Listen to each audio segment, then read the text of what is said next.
May bunga na yung okra. Yan. Butit hindi natumba yung puno. Maliit lang yung puno niya.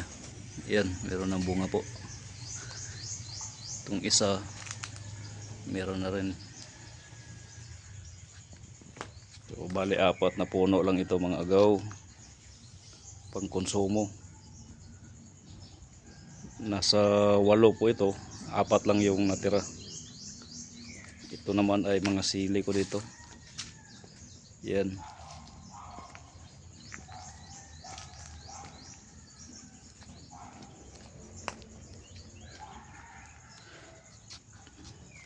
Ito may bunga na. Yan, may bunga. Matamlay yung dahon. Hindi pa kasi nalagyan ng abono.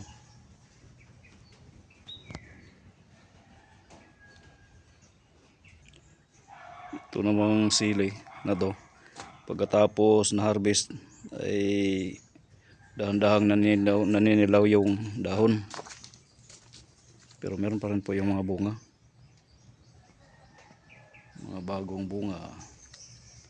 Ito dilaw na. So wala pang abono dahil walang pambili. Yan, kumulubot na yung dahon. Pinuningan ko dito dahil sobrang kulot na ng dahon ito. Ayan. At meron akong bagong tanim dito na biyasong para sa kinilaw. Yan, grafted po yan mga agaw. So meron na po siyang panibagong sanga. Ito, maliit pa. Ayan. So 2 linggo ko pa lang ito transplant dito. Nabili ko po ito ng 170. At saka meron din po akong bagong tanim na limon. Ayan, maliit lang. Ito ay markot. Galing ng Cotabato City. 150 po yung bili ko nito. 2 buwan na po ito mahigit dito na nakatransplant. So ngayon ay marami na pong bunga mga agaw. Ayan, maliit pa yan. Okay. Maganda yung variety ng mga tanim galing Cotabato. Tsaka yung sa Jensen.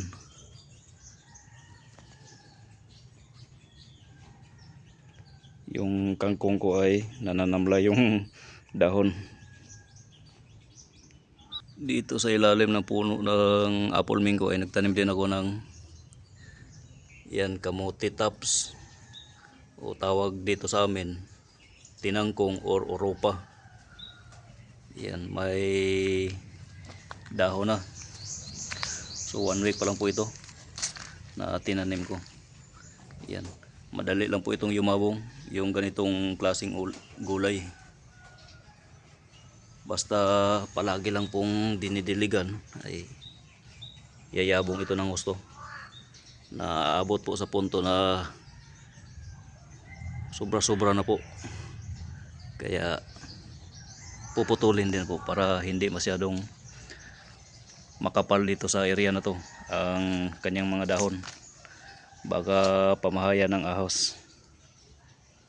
Ito po yung isang okra. So meron na pong isang bulaklak. Pabunga na po ito. Kaya lang maliit dahil meron pong puno ng mangga dito. At sa kabila may mga dahon ng niyog. Kaya limitado lang yung sikat ng araw na kanyang masasagap. Ayan mga agaw. Pakunti-kunti ay dadami rin itong mga tanim ko dito sa manukan. Ayan.